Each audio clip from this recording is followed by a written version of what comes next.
region in the UK. Putting together a little video again for Kenpo International, because obviously the IKCs was cancelled, so we've putting these little things together of what we would have taught at the championships for you guys to enjoy. So for me, I wanted to talk about something that's called the OODA loop. Some of you may have heard of it before.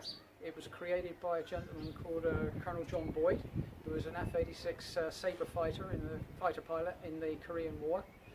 He used this process called the OODA loop to aid him in beating his enemies. He was known as 42nd Boyd because when an enemy aircraft got a lock on him, a weapons lock, he could use his OODA loop to get on the enemy's tail, off of weapon lock onto the enemy's tail within 40 seconds. So that's how he got the nickname 42nd Boyd. Now, the OODA loop is a process we all go through when we're thinking. You know, observation, you observe something; orientation, you orientate yourself to what's going on; you make a decision, and then you act upon that decision. That's the process everybody goes through. It's not takes what it's split seconds sometimes, but the object in combat is to turn your OODA loop faster than your opponent's. Now, we have something in Boyd's OODA loop called implicit guidance and control. We call it training. The more you train in something, the more able you are to act efficiently. So with Boyd's training, he could use that, his implicit guidance and control, to turn his OODA loop faster than his opponent and bypass the decision-making section from orientation and go straight into act. And that allowed him the advantage of getting on his enemy's tail within the 40 seconds. So that's going to be the essence of what we're talking about, the OODA loop. But we're going to relate it to Kenpo. So one thing I see a lot of the time in Kenpo schools is what I call sterile Kenpo. It's not realistic because people aren't thinking realistic because they're in a dojo, they're in a safe environment. So their attacks and defense don't have that realistic kick behind them. So when we attack, we'll start at the opponent attacking us. If our opponent attacks us too fast, that can create more problems than it cures. You'd think that somebody attacking you fast, you'd learn to react fast, but it doesn't work that way. A fast attack on a student who's learning creates anxiety, and that anxiety can lead to fear. In the same hand, that if you attack too slowly and without any commitment, that just becomes sloppy. There's nothing for you to work with. So if I can give a slight demonstration, I'm going to ask my son Joe, who's here with me, to come and join me. Okay, Joe? Okay, and you guys remember Joe? So Joe's going to give an example of an attack which would be too fast, in the sense it's not saying you wouldn't be attacked this fast, but for training it doesn't allow you to be taught anything. So we'll start with something like triggered slew. So if we're doing what I term sterile Kenpo, come forward a bit, Joe, and I'm waiting for Joe's attack and Joe's waiting for my attack, and we stand like this, and Joe attacks really fast, he can attack even faster than that. It doesn't give me a chance to, when I'm learning, absorb any information he's giving me. All that happens is every time he hits me fast, I'm feeling I'm working too late, and it's making me jump. So it creates fear that I'm not working to my ability, fear of his attack, so I become very jumpy and very anxious. On the same lines, if Joe doesn't give me any commitment at all with his attack, there's nothing for me to work with. Okay, I can work through the technique in this manner, but it's so bland, there's nothing there. However, if Joe attacks me, not slow, so it's really slow motion, but he attacks me slowly, so I can observe his body language, his movements, his mechanics, and he commits his attack that if I don't move, he will move me. That allows me to absorb information that he's giving me and learn from it. And this is where I start to build my implicit guidance and control, which allows me to circumvent the OODA loop. So Joe attacks with commitment. Now he moves me, okay? Again, he pushes, It's slow, but it's committed, and his body weight's behind the attack. That allows me to work on what I need to defend against him efficiently. So as he pushes, I first off stop. I start to see his body language. He starts to move into me. As he's starting to move, I feel the commitment he's giving me. There's the push, and now I can move.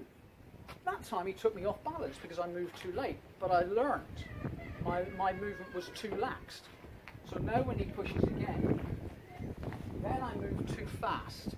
So again, his commitment was there, but his speed wasn't, so I am now starting to learn. Now when he commits himself again, I have the right timing, I have the right effect. Okay? So with that sort of attack, it helps me for him to be slow but committed. So if I'm not moving, if I don't move, he will move me. Okay. The other thing I want to get over is in the attack side is how Joe attacks. So if we move this a little way, watch how Joe attacked then for trigger salute. Do it again. Okay, so he is basically doing what I call a sterile attack.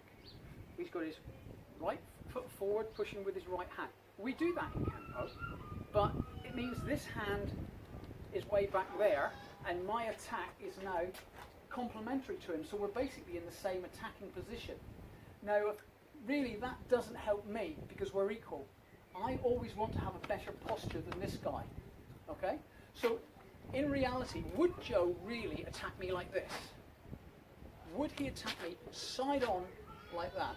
Or would it more likely be he'd attack me square up and push me so this hand is in range to follow up? Personally, I think he's more likely to have this foot forward than his right foot. It's almost how we walk. We walk left foot, right hand. So it's more natural for him to step in with his left foot and push me with his right hand this way. So now Joe, now, if he follows up with that punch, he's got me. Okay, so he comes in with his left foot. Now when I counter him, my attack is going straight down his centre line and he's lost his posture. By losing his posture, I am now in the position of advantage. So I have interrupted his OODA loop. For Joe to actually now counter that, he's got to reset his OODA loop and find another way around here. So let's just say in this case, Joe resets his OODA loop, and as he resets it, he turns his head and he throws his left punch towards my head. But I am already aware that that's a potential because of my training. I know that here, I've got control of this side of his body. His weight's back on his rear leg. So potentially the only way he can effectively attack me is with this side of his body. So as he turns in to do that, I have now got my hand here to stop him. Okay. So when we talk about attack, it's very important to think about how we attack. If you attack without commitment, without thought, and just do the same thing over and over and over again, always stepping forward with the right foot, always stepping forward with the right hand, it doesn't help your partner, it doesn't help you, because you're not getting a variety of different things to work with. The other thing you need to think about is, where are your hands when you attack?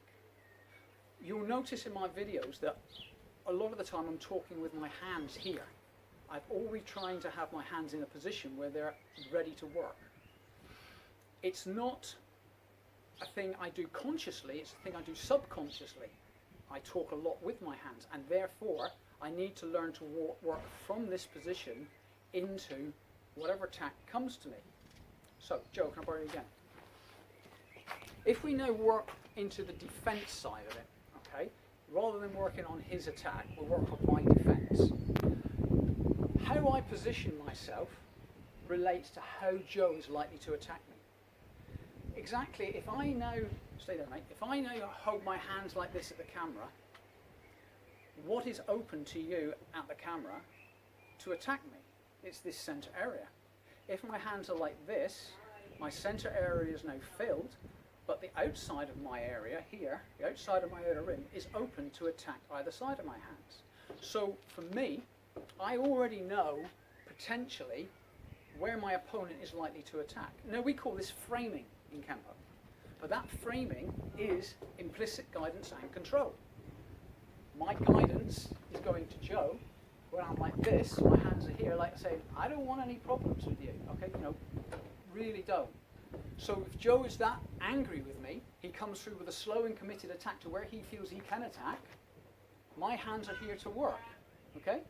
Now then, if I ask Joe, properly, if my hands are here and they're out to the side, like this, where do you feel you can attack effectively? Ooh, down the centre line. Down my centre line. But if I'm now like this, I feel more threatened. okay, but if I'm like that, there's no threat. Okay, but where do you feel you could attack effectively? Gut. My gut, my legs. Your legs. I'm aware of that because I know my positions. So I know the likely targets Joe is going to take. Okay, back again. Sorry about that. I had to adjust the camera for this next movement. Okay, so the other thing is, when our partner attacks with commitment, should I step forward or should I step backwards? Let's take the technique triggered salute. As Joe taps into attack, should my step be this way or should my step be that way? Well, the answer is both are correct. It's not important to have the step as the governing factor. The importance is the stance. Now, my step is governed by the commitment in Joe's attack. If his commitment isn't too much, it's there, but maybe not as much as it could be, I can step in and commit myself this way. If his commitment is more and it overpowers my ability to step forward as he comes in, then I need to step backwards. But I end in the same position. And that's the important thing with our techniques, is the position we end up in, not how we get there. So that is about our step. That's the important thing about our step, is not the actual step, it's the stance we come into.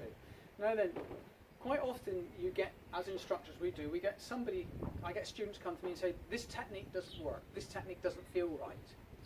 Well, there is a reason, most probably, why that technique doesn't feel right. And I tend to say 50% of the reasons the technique isn't feeling correct is because your opponent, or partner, isn't giving you the prescribed reaction to the technique you're doing. Excuse me a moment. Okay, so the opponent doesn't give you the reaction to the technique you're doing. So if Joe attacks with, this time we'll try glancing salute, okay? Joe pushes to this shoulder.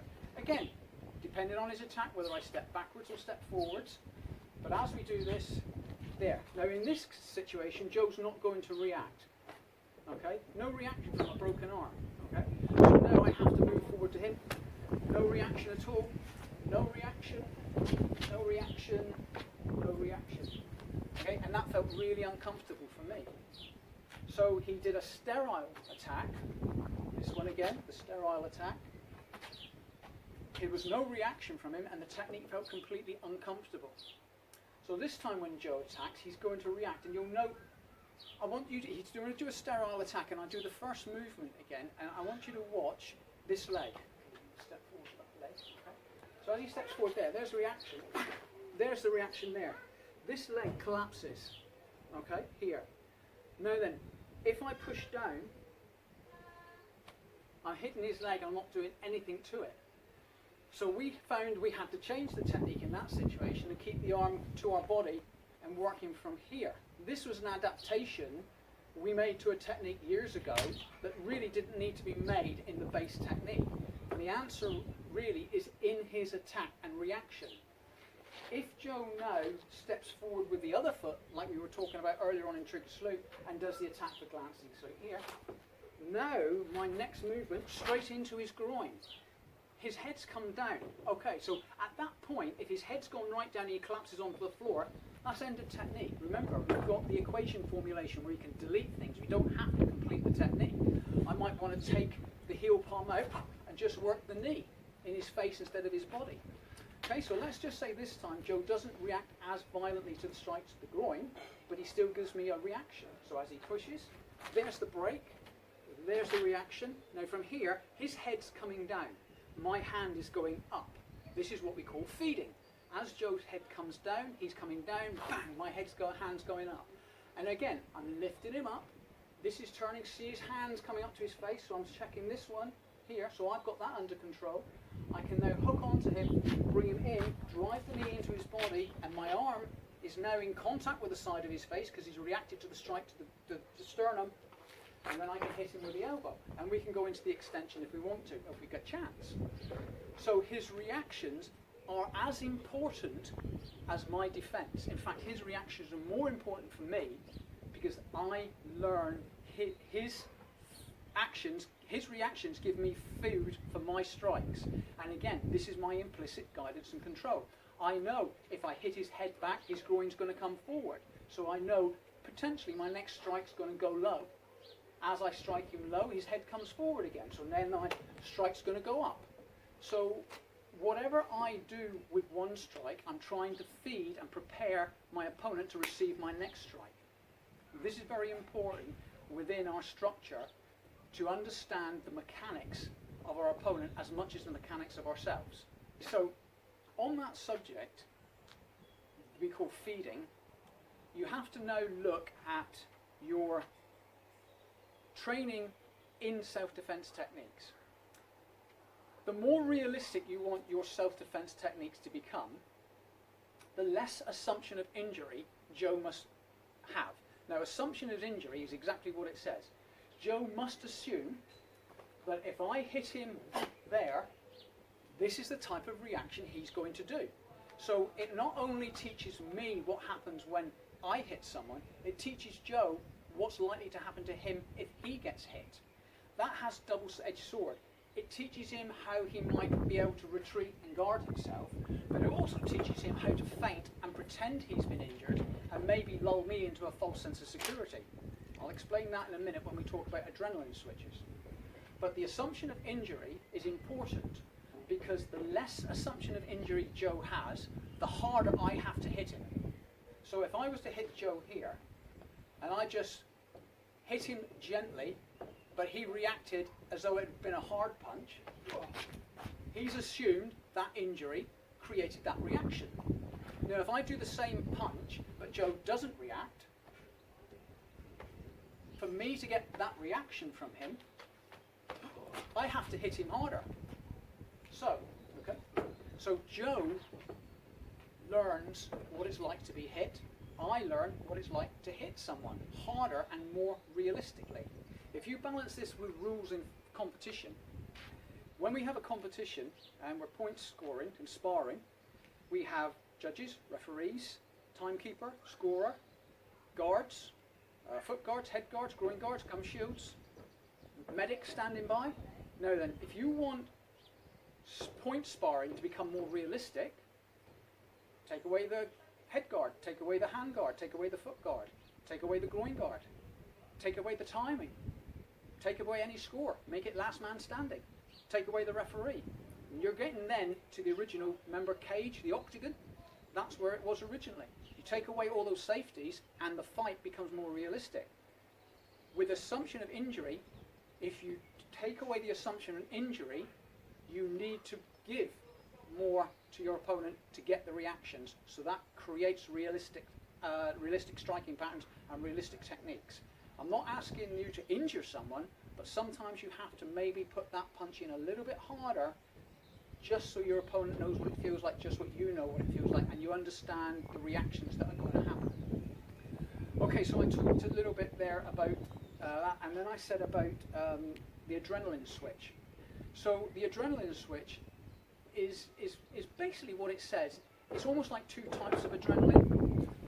There isn't, in the sense, I know there's adrenaline and non-adrenaline, but I'm talking about adrenaline in general, which is giving us the flight, fight, or freeze feeling in our body. I can coerce Joe into a false sense of security.